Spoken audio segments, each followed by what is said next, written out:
Hey, what's up, everybody? Welcome back to another episode of Hops Geek News, your home for comic books, movies, TV shows. And today we have a very special guest, as Marc Guggenheim will be joining us to talk about comic books and so much more. He is all over, man. This guy is amazing. Emmy Award winning. He's known for writing some of our favorite TV shows, such as the reason why my children specifically have the names Oliver and Harper, because you might know him for show running the Arrowverse early on. And then he's done a plethora of comic books. I don't think there's a comic book he hasn't written yet, especially big characters. So we will get to that in just a second. But if you guys can go ahead, like, subscribe, share, follow, all the good stuff, right? That the kids say. Make sure you just follow us on Hops Geek News, every podcast platform, every social media platform, all 75 of them. We are out there. And, Lauren, I know you're at Universal. You ready to go? How are we doing over there? I'm ready to go. I'm always ready to talk comic books. Let's go. Yes, let's go. So, Marc, thank you so much for joining us again. And like I mentioned before the show, we always like to start with an origin story because it ties into comic books. So take us into what started your origin into the geekdom, if you will. I'll tell you, I don't even really remember. One of my earliest memories was sitting on the floor of my bedroom at home, flipping through a Superman comic, and I don't even know. I couldn't read. I was far too young to read. I don't even know where I got the comic book from. Quite frankly, I was just looking at the pictures, and so I was honestly, like, for as long as I can remember, I was into this stuff. You don't really remember the first 3 to 4 years of your life, but that geek origin story happened during that period, during the hidden years, as John Byrne would say. Just like one of those things, it just appeared one day and this is what you're meant to do with your life. So it just showed up and you're like, thank you. Yeah. Always. Seriously, like, from day one, I was into this stuff. I love that so much. And that's how it should be. Go ahead, Lauren. Now, before you started writing this stuff and getting on the creative side of it, though, you actually practiced law for a few years. Yeah. And funny enough, when I was in law school, I actually watched a show that I instantly fell in love with called Eli Stone. Oh, thank you. So I thought that show was so much fun. It combined, I was in law school, so I was deep into wanting to learn all this stuff, and to combine it with musical, it was a great time. Oh, thank you very much. We had a lot of fun making that show. It was a lot of fun watching it. But going from like writing Eli Stone, how did you then venture into this world of like geekdom, and how did that go from being a lawyer to getting into the world of comics and TV? Well, I'll tell you. So, I always say it's actually, as a writer, it's easier to break into television than it is to break into comics.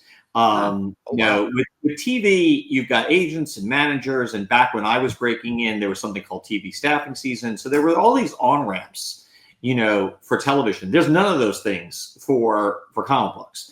It's just a lot harder to break in as a writer. As an artist, it's relatively easy. There's portfolio reviews, and someone looks at your stuff and goes, "Oh, yes, you have it," or "No, you don't."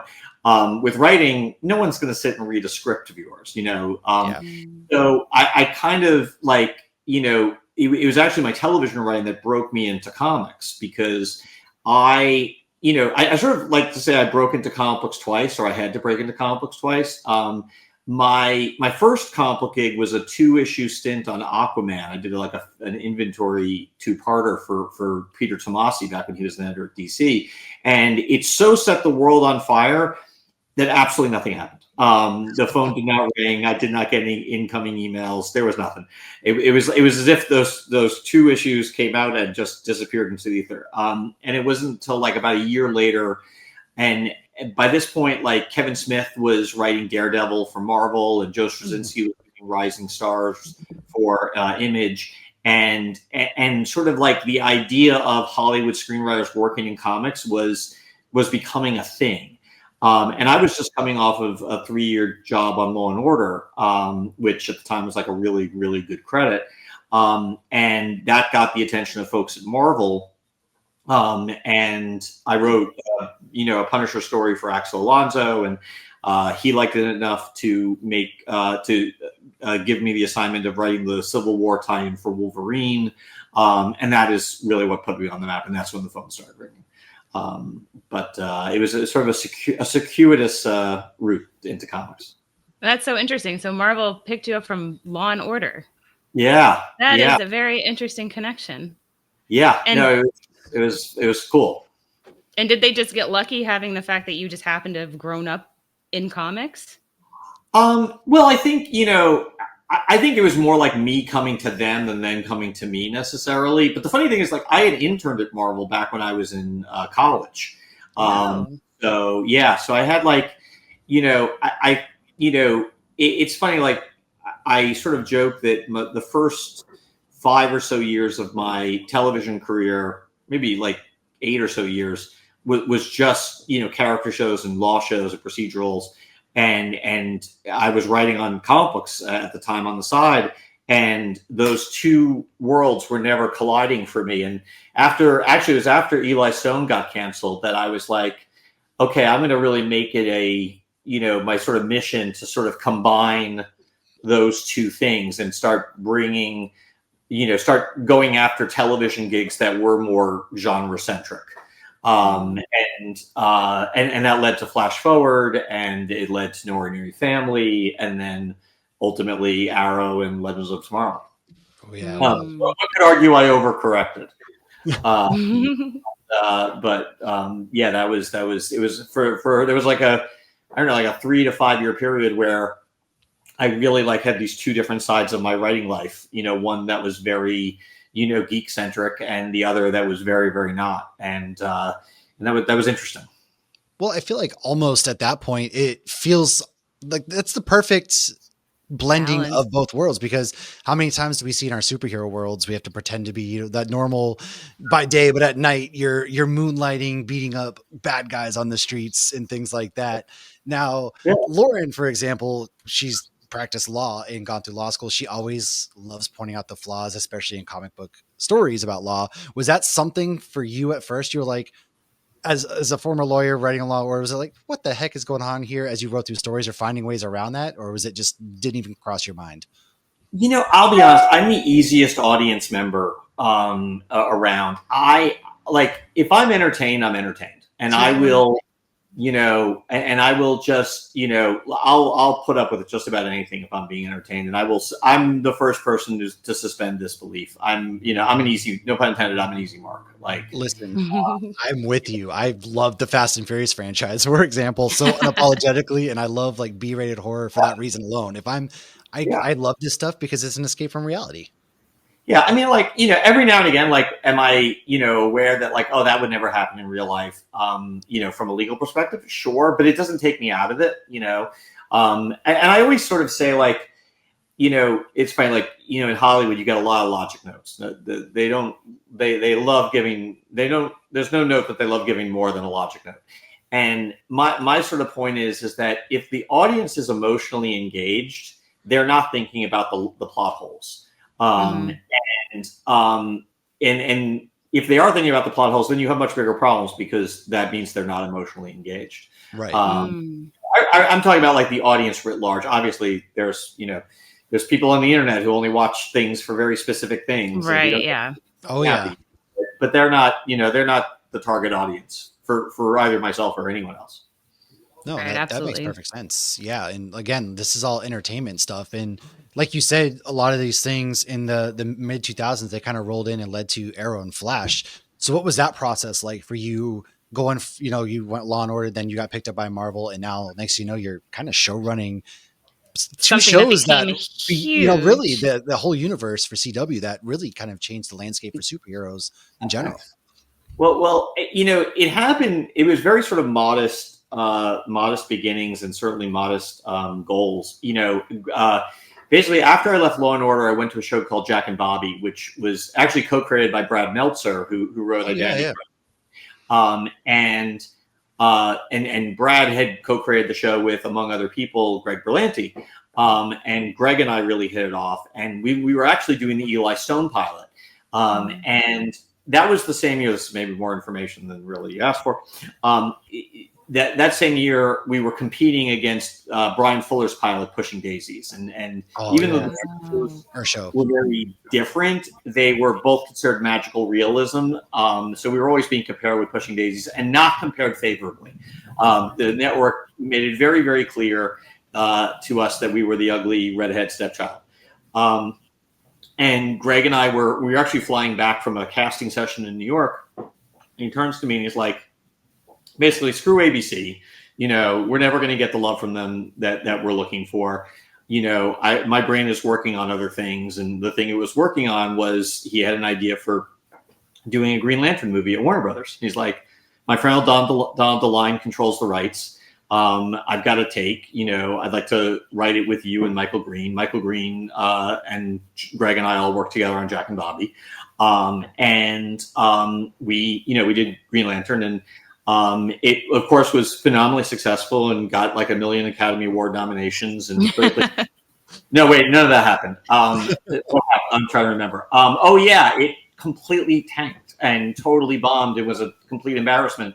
And right when it came out, Greg had returned to Warner Brothers, and Peter Roth, the head of Warner Brothers Television, went to him and said, hey, that idea for a Green Arrow show, I really want to do it. And Greg and I were like, we don't want to do it. We don't want to we're dumb, but we're not stupid. Why would we just had this horrible experience, and you want us to not only do another DC character, but a DC character with green in the name? Like, green.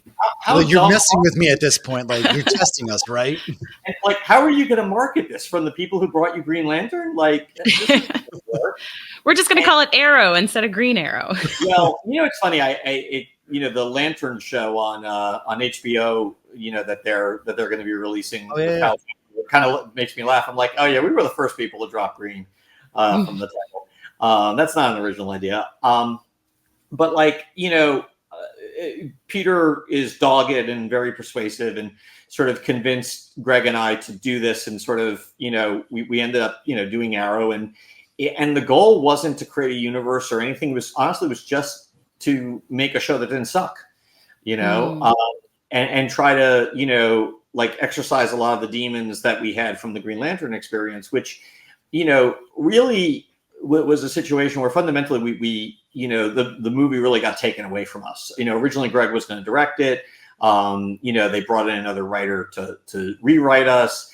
And it just, I'm not saying the movie we would have made left to our own devices would have been better, but at least it would have been ours, Right. You never had a chance to truly kind of know at that point. Yeah, exactly. So, the whole goal with Arrow was, okay, but we have to do this outside the normal development process because we don't want to lose control over this. Like, if we're going to go down, we're going to go down on our vision. We're going to go down, swinging with the version that we believe in. It may not be good, but at least it's the version we believe in, as opposed to we're taking on the water of, another director and another writer. Right. Really, the goal was just make something that doesn't suck. That was where the bar was. Hey, I think you more than succeeded. I Yeah. mean, not for nothing. It's very comparable that Oliver Queen, Stephen Amell can be compared to Robert Downey Jr. in what he did with Tony Stark and Iron Man. I mean, they started the Marvel. You guys really kind of kickstarted DC at this time. Thanks. Yeah, no, it felt good. And we, one of the things that made the show so hard was we did know that we were trying something new. We were sort of trying to do sort of like the 21st century version of superheroes for television. And it was hard. Like the first, episodes 2 through 8 of Arrow had reshoots. Like significant reshoots, and television, especially network television, doesn't work the way feature does, where reshoots are part of the game. Like we just are on time crunch. Yeah, and you have to work those reshoots into your existing schedule. It's not like you get extra shooting days or can shoot on the weekends or something. So it was like a real struggle because we were inventing how to do superheroes in this moment in time. Right. And Smallville had come out, over 10 years earlier by that point. And obviously it was a very, very different show. Yeah, that was about Clark, not Superman. Yeah, I feel like it had a very different feel. Yeah, a very, very different feel. So we were really trying something new, and we had to invent a lot of things. And we also made our lives harder by adding in this flashback component. So yeah. It was, and just like there was a big learning curve to that. Like, how do you produce this, and like how much story should we be pushing in the flashbacks? And from a production standpoint, it was really like producing 1.5 shows because, with the exception of Oliver, you had a completely different cast for the flashbacks. You weren't in standing sets. You were all, you're out in, you're out in the Vancouver GVRD and you're shooting, out in the elements and everything. And it was hard. That first year of Arrow was easily the hardest of my career. Wow. Now, with Flash having a backdoor pilot in Arrow, was it set from the beginning that Flash was definitely going to happen? Oh yeah, it was a given. I mean, it was pretty much a given. I mean, I wouldn't even call it a backdoor pilot so much as it was like, no, this was planting a flag creatively, and saying, okay, this is absolutely going to be happening. Gotcha. So yeah, and I think I think also like by that point, we had this level of trust with Warner Brothers and the CW, and Greg went way back with Peter Roth, and Greg and I have both gone way back with Mark Pedowitz, the head of the CW, because Mark Pedowitz was at ABC Studios when Greg and I did shows like Eli Stone. So there's a lot of history. Oh yeah. Now, obviously Arrow spawned a whole bunch of things, but you mentioned Legends of Tomorrow, which honestly ended up being one of my favorite shows. I was so upset when that show ended because they also ended it on a high note, and they all talked about it at MegaCon. It sounded like they were not happy it ended either. Oh no. But maybe we need to get a petition going, bring back Legends. But so how did that one end up happening? Because when the show first started, it seemed like it was just people from all over the Arrowverse that just weren't in those shows anymore. Yeah, originally it happened. Basically, the way it started was Mark Pedowitz called up Peter Roth and said, "I'd like a third Arrowverse show," and we initially started talking about doing Hawkman and Hawkgirl, and that's what originally it was going to be. And our whole sort of philosophy about the spinoffs, and this is something I think was sort of very counterintuitive at the time, but our whole philosophy was, don't just do another show like Arrow, and don't just do another show like Flash. Like, each show should have its own, identity and feel like its own show, even though it's all part of the same universe. And our problem fundamentally with the Hawks, as we were calling the show at the time, was it didn't feel like it had enough of its own reason to exist. It didn't, it was like, okay, we're adding in some magic stuff, but, it felt diffuse. Its identity felt unspecific. And then, we all kind of separately did the math, which was, wait a second, we've got all these extra characters in Arrow and Flash we've established. There's enough here to field a team and do a proper ensemble. And that was new. Like, even though obviously Flash and Arrow are ensembles, they're ensembles centered around a core hero, one. But we hadn't done a team show before. So we sort of knew we had, like, okay, now that excited us. That made it worth, sort of talking about. Legends had a weird development process because it went straight to series. And I remember, like, watching a rough cut of the pilot with Greg in the editing room. And I turned to him, I'm like, I think we've been thinking about the show all wrong. We've been talking about the show like it's our Avengers, when really it's our Guardians of the Galaxy. That's a really good comparison. The problem is that when you go straight to series, there wasn't enough time to, like, the ship had already left the harbor by that point, and we had sort of committed to this Avengers thing. So that's why it's only in season 2 that the show starts to become truly like Guardians. Because we had the time to sort of do, like, almost a reset. I think if you, like, look at the season premiere of season 2, at least for our purposes, we were trying to do, like, a hard reset on the show and create, like, sort of a new raison d'etre moving forward that was more compatible with this, this Guardians approach. Well, that makes sense too. That's when the show really took off and got so much more better. It was when it was leaning into, like, the absolute chaos of what the show was. Yeah, and that's the thing. It's like, that stuff is in the pilot, like the 70s bar fight to Love Will Keep Us Together. That to me is like, that's a quintessential Legends moment. So it was always in the show's DNA, but it wasn't as prominent in the first season as I think the show wanted to be. Normally, normally you do a pilot and you have a little bit of time between the pilot and your next and the first episode of the show, and in that time you get to make those adjustments.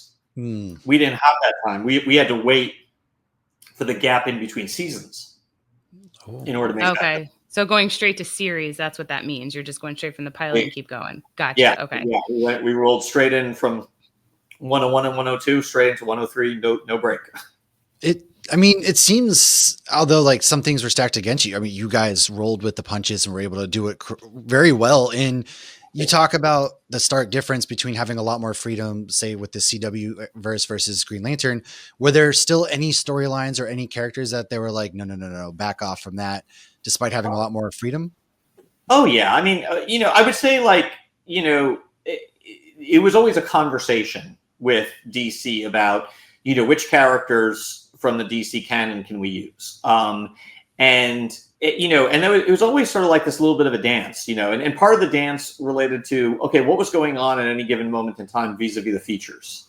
Because if a character was a twinkle in the eye of a feature director, they would be like, stay away from that character.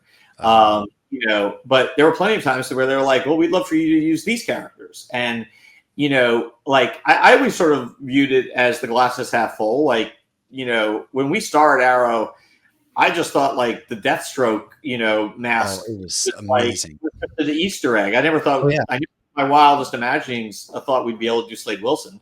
So like having, having those, additional DC elements was always to me the icing on top of the cake. Right. And this was also a time, I mean, now everything's kind of more connected, but that was also at a time to where we weren't, TV shows are connected to movies and all of that stuff. So it's always interesting that goes, and not for nothing, your version of Deathstroke is honestly one of my, if not my favorite on screen. And then shifting kind of from this universe, you have come back to comics more recently, speaking about a new comic book. We're going to travel universes because, again, you have touched a lot. You're currently writing a Star Wars Jedi Knights series with Marvel. So how did you transition into the Star Wars universe coming from the superhero world? So basically, well, I've been writing for Marvel for like the last 20 years. And I knew Michael Siglain back. Michael Siglain is the head of Lucasfilm Publishing. And I knew Mark Paniccia from, my days working on X-Men Gold, and Mark's the Star Wars group editor. And my love of Star Wars, knows no equal, and both Mark and Michael knew that. And, the way it works in the Star Wars world is they don't, start off having you do like a series or even a mini series. They have you do like an 8-page story. So like I did like 2 8-page stories for them that seemed to have been very well received. And that sort of like established my bona fides. And then they gave me, Han Solo and Chewbacca, which was a lot of fun. And that led to D Squad, which led to this latest book, Jedi Knights. They know that like if they call me and ask if I want to write something, the answer will always be yes. Because especially for Star Wars, yeah, it's I love Star Wars, and I love Mark and Mike. Like I love working with them, and I know like they always give me just the right amount of rope, to hang myself. I was going to say how that sentence is going to end. Well, now with Star Wars comics, I always think it's so interesting because, you have one universe. You don't have a multiverse with Star Wars. It seems like it's canon or not canon, whereas Marvel can just, this is just going to be another universe. So do they give you more like parameters to work within when you're doing a Star Wars book? Yeah, when you work with Story Group, Lucasfilm has this group of people called Story Group who basically are the protectors of the lore. And they're the ones who tell you can do this, you can't do that, or that wouldn't happen this way, or whatever. And what I found with Story Group is that if you in a very short amount of time getting notes from them, where the guardrails are. 9 times out of 10. Every now and again, there's like a thing like you couldn't possibly know because they're like, we have this in a movie, or there's a video game that we're developing that comes too close to this, But 9 times out of 10, it's like, I kind of know, I know sort of where the lines are. and I sort of know like what I can get away with, or what's a moment that needs some help. What's a moment that I need to sort of cover myself with. But I will say, like, the story group guys are phenomenal because they never want to say no. And when they do say no, they always say, but what if you did this? And a lot of times, the what if you did this is even better than the thing, like I never would have even thought to pitch. Like, I could do that. Sure. Yeah. I'd love that. So they're super collaborative and very, very chill. Like, it's not, quite frankly, it's not what I had expected when I started with them. Like, you sort of think, oh, this, the story group, they're like, sending pronouncements down from on high, and it's not that at all. It's incredibly collaborative, and they want you to tell the story you want to tell. And they just sort of see it as their job to help you tell that story, which is phenomenal. It's such a great way to work with a rights holder. I'm sure you get much better stories when people are happy and loving what they're doing. Yeah, totally. It's really great. And they're also like super helpful with, like, even little things like, reference for artists, and like I said, like, I know enough Star Wars to be dangerous, but there's even these people in story group, they've forgotten more about Star Wars than I'll ever know. So it's super helpful, like, to get their input. It is amazing. Star Wars trivia is the one trivia I will never ever be able to win. I know. There's just I got 19 out of 20, and I lost by 1. But I mean, I've seen all the cartoons, I've read so many books and comics, and still my mind is always blown. It is a deep lore of characters. It is. Did you get to choose the prequel setting and then the Jedi you got to play with then? Because the prequels is Revenge of the Sith is my favorite Star Wars movie. I'll say it. So yeah, I love this era. I love it too. And they basically came to me with Jedi's prequel era, like before Phantom Menace, and they were like, "What do you want to do?" And I like, obviously that's a pretty big remit, and there's a lot of different ways to go there. And I basically came back to them with the idea of doing each issue as a done-in-one, so that each issue would be self-contained, and we would sort of do a revolving door of different Jedi, so that each Star Wars movie with sort of this overarching plot line that runs through the first 10 issues regarding this, this mysterious person named Corliss Wrath who is trying to kill Qui-Gon Jinn. And Lucasfilm and Marvel, they were like, great, that sounds awesome. Let's go with that. And, I think, like, the only thing they were like, Marvel was like, can we, these particular Jedi, we really would like to see on a semi-regular basis, So it's like, and it's a mix of, some deep cuts along with our tried and true sort of our, what we call the all-stars. But also Lucasfilm and Marvel know that as much as I like to play with the toys, I always like to add new toys to the toy box. So there's new Jedi, as well. That's something that I always, I try to do whenever I do work in a licensed property, even when I'm working in Marvel, the Marvel Universe proper. It's like, I always like to try to, create some new characters as well. Right. Well, with how many? Go ahead, Matt. I was just going to say, I cut you off. I apologize. But it's got to feel kind of nice, too, at the same time. Yeah, you're playing in their toy box, but now you're bringing some of your own elements to that. Yeah. No, it's great. You're part of the lore keepers, if you will. And you're like, yes, that's got to be a great feeling. It's a wonderful feeling. I mean, 10-year-old me still can't believe it. And because I had this other life as a lawyer, I have to say, like, my life is very surreal in the best possible way, but I often feel like the real me is still in Boston practicing law, like that I'm living someone else's life. I love it because I'm also from Boston, so like, yes. Oh, well, there you go. I lived in Boston for 8 years and loved it. Really, really loved it. But yeah, it's very surreal. I've been doing this like professionally for 25 years now, and it has not stopped being surreal. Well, what I was going to say with the Jedi Knights, I love that you mentioned that it was new characters, because anytime someone's introduced that I don't know in Star Wars, I just assume they're from a book I haven't read or a video game I haven't played. Well, that's totally fair. That's a completely fair, and also like, because there's all the stuff in the Legends, canon. Sometimes it's like, okay, do you want to canonize a character or a concept from Legends? So that's also something that's kind of available, to us as writers. Right, and you never know who will show up on Disney Plus. Was it Heather Antos? We talked to her about Chris Stanton showing up in Mandalorian, or was it Boba Fett? So cool. Cool. I would love, obviously, anytime you're, one of your comic book characters ends up in a movie or a TV show, you feel like, oh, that kid made good, You made it, that's always a good feeling. Yeah, that's pretty awesome. Too, with this, like some of the cool things that you did uniquely and that I love is we've seen these Jedi, so like Mace Windu, and Shaak Ti, but you kind of gave them character traits throughout. And then you even got to go into the Jedi mind trick, which failed much to our character's dismay. And so I love those things. Did you have then, these are already the character traits that they have? Like Shaak Ti is like, strong-minded, or were you able to kind of take some liberties with giving them different traits or building on their traits?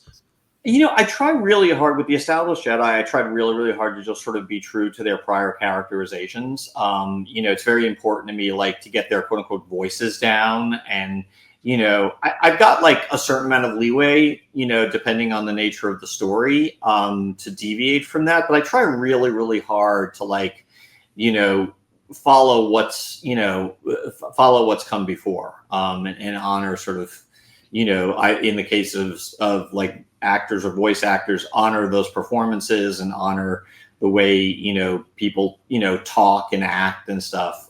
That's really important to me. Oh yeah. I mean, no doubt. Just, it's important because it means something, especially being in the Star Wars universe. You just see how people are willing, Daniel Craig was a stormtrooper. You never would have known it. So it means so much to so many people, and you're out here getting to do amazing and fun things. And you said it's 10 issues, kind of this 10-issue story. Well, it's an ongoing, it's an ongoing series, and the overarching Qui-Gon Jinn story is 10 issues long.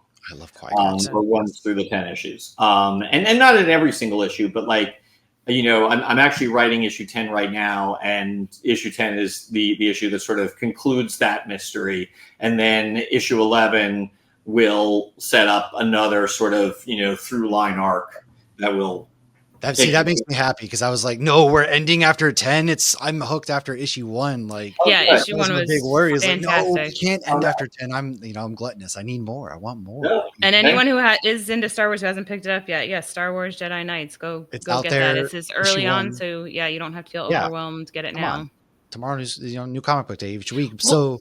And all the characters, I felt like you really did nail who they were. Like, I felt like I was seeing Samuel L. Jackson. Like, I obviously was seeing him on the pages, but also you felt it. And like Qui-Gon, I love that. And I mean, even a young, brash Obi-Wan, I think you've captured his essence splendidly. Perfect. He's a Jedi Padawan in this. Yeah. So transitioning now, I know you have a comic coming out in May. Spiderman and Wolverine. We're not talking anything crazy here. What is your generalization that you can kind of give us for this without spoiling anything? Big widescreen crazy buddy cop action. Like it's sort of like Lethal Weapon, It's yes. I love it already. Oh my gosh. So Wolverine's angry Wolverine. Right. Yes, they don't like each other. They've got completely different raison d'etres and philosophies, being being heroes, and my friend Joe Kelly wrote this book called Nonstop Spider-Man a couple of years ago, and I kind of am writing it like Nonstop Spider-Man Wolverine, because like each issue ends with a cliffhanger and just leads you into the next issue, and it's just propulsive and it does not stop. It just keeps going. So it's just. It's a raucous ride. Kari Andrews is drawing the hell out of it. I actually just got pages from issue 2 today. It looks amazing. It's got like this, 90s action vibe to it.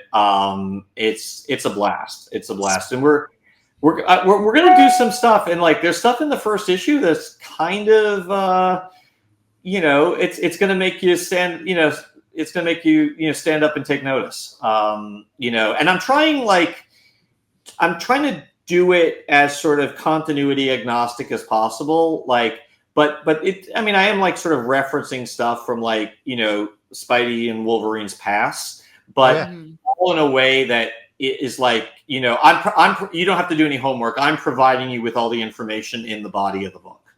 Oh, so it's very easy, very like first time reader friendly. Because I know a lot of people, that's kind of their big fear is getting into comics is where do I start? And more often I'm just like, pick up an issue and you can always work your way forwards and backwards. That's the beauty of comics. And you're seeing that more and more now, which I love. Yeah. Even just to refresh your recollection kind of thing. Like we forget a lot. And so I always reread the previously on, even if I just read it. Yeah. I try really hard. Like my comic book writing has changed over the years. And in recent years, I've really tried to make not the stories to be quote unquote new reader friendly so much as not dependent on prior comics, and again, the standalone. Yeah. And to the extent they are like referencing prior comics, I'm doing that in the body of the issue so that you do not have to, do any homework. I don't want anyone to feel like they've got to do homework. That defeats the purpose of doing comics. Yeah, because comics, again, is an escapism from your real homework at school or whatever it is you have, or real life jobs and things. You've gotten to write so many. Gosh, you've touched Superman, Batman, Green Lantern, Arrow, all these characters. Is there any one character that you found yourself relating to the most? And then is there one character that you have yet to touch that you're just dying to get at? It's funny. There's really no characters I've yet to, like you said, I really have been very fortunate. I've managed to touch just about everyone. What I sort of crave now in my writing career is I'd love to touch them longer. For example, I'd love to do a run on Daredevil, former attorney, and I've written Daredevil before and I've done Daredevil stories, but they were all sort of done in ones. I'd love to do a proper run on Daredevil. That would be a lot of fun. There's certain characters like I'd love to do a proper run on Batman or a proper run on Fantastic Four or something. But I'm super, super lucky that I get to, touch all these characters. It's funny, like Spiderman and Wolverine, one of the things I'm so excited about is those are characters I wrote at the very beginning of my comic book career. Like I said, Wolverine, got me my start in comics.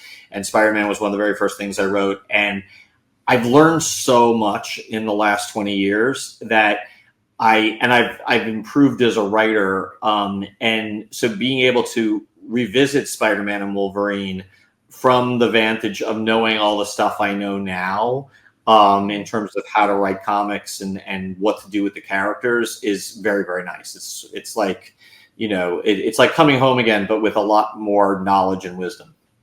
Oh yeah, it's full circle moment, big time. Yeah. It's, again, 4-year-old you who happened to pick up that Superman comic. I don't know who did it, but if I had a time machine, I'm going back. I'm thanking them first, and then we're gonna go explore all over the place. It's really incredible, and you have done a lot of amazing work. And Lauren, I know before we kind of wrap up some final questions here, do you have anything that you also wanted to hit on? Because I know Lauren has watched things like Carnival Row. She's been into. I love Carnival Row. I love the whole. Absolutely. I thought that was great. I was sad when that one ended too. I wanted that one to go on a little bit longer, but no, I could keep you here all day, so I won't do that. But I will. As we start to wrap up, I know you do novels too. So you had a novel come out not too long ago. I don't know if you wanted to drop that and just let us know what that's a little bit about. Yeah, happily. It's called In Any Lifetime. The way I sort of describe it is, what if Christopher Nolan wrote and directed The Notebook? I didn't know I needed that until now. Right? It's about a quantum physicist who's looking for his deceased wife in the one parallel universe where she's still alive. And the multiverse itself is trying to stop him. And as we go through his pursuit of her, we're flashing back to their cute meet and their romance and their courtship and their eventual marriage. It's gotten an amazing response. We've sold like 98,000 copies. We have over 6,000 reviews, believe it or not, on Amazon, and the reviews are 4 out of 5 stars, the average. So I'm super happy with the way people have embraced the book. It's been great. So yeah, check it out, please. I'm proud of it.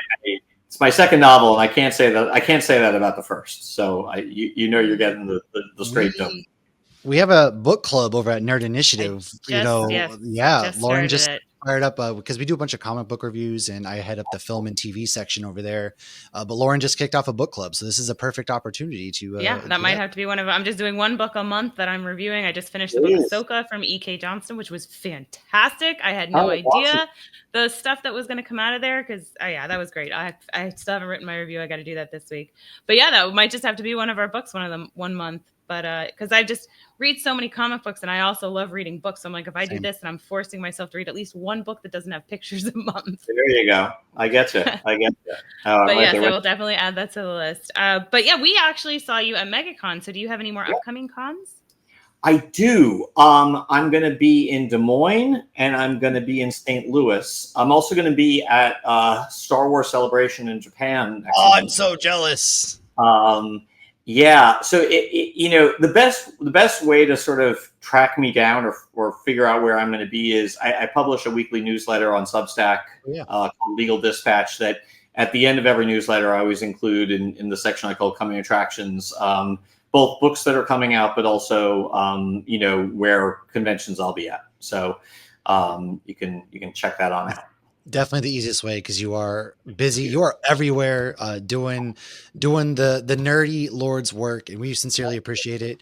We sincerely appreciate your time. And then where can people find you if they've been living under a rock and decide to crawl out on social media as well? Probably the three best places are Instagram, at Marc Guggenheim. I have a website, which will link to an email. If you want to reach me by email, called it's markguggenheim.com. And the Substack is markguggenheim.substack.com. Oh, and I'm also on Blue Sky. I'm also on Blue Sky. I mean, I kept my Twitter, account because I have 80,000 self-esteem points. Followers on Twitter. Sometimes it's nice to look at those when you're getting a bunch of people yelling at you for something. And you're like, guys, I'm sorry. And then you look at those, you're like, that's right. This is nice. But if you're trying to track me down, do not try me on Twitter. I haven't been on Twitter since Election Day. So yeah, honestly, we only have it because podcast purposes. But I've deleted my personal one. It's crazy out there. So I don't blame you. And Blue Sky and Instagram are the two that we're still mostly on ourselves. But seriously, Marc, I want to say thank you so much again for taking time out of your day, your evening, and getting to hang out with us. I can't wait to read issue 2 of Star Wars Jedi Knights, and I cannot wait to read, Spiderman and Wolverine, my favorite. Which you already know. Oliver, my son's Logan. Lauren will be reviewing for nerdinitiative.com because we get to review really fun comics. Stuff. Yeah, so we'll be there. Everybody else, find us, Hops Geek News. This is where you will find every podcast episode. Our website is also linked in the show notes where you can find all of our appearances coming up this week. When this comes out is going to be Galaxy Con Richmond. We have 2 panels and we're doing an event at a brewery. So make sure to come and find us. We'll be there. Once again, Marc, thanks. Lauren, thank you for taking time out of your vacation to come hang out with us. Yeah, we have kids. It's not really a vacation. That's true. We will see everybody next time. Cheers.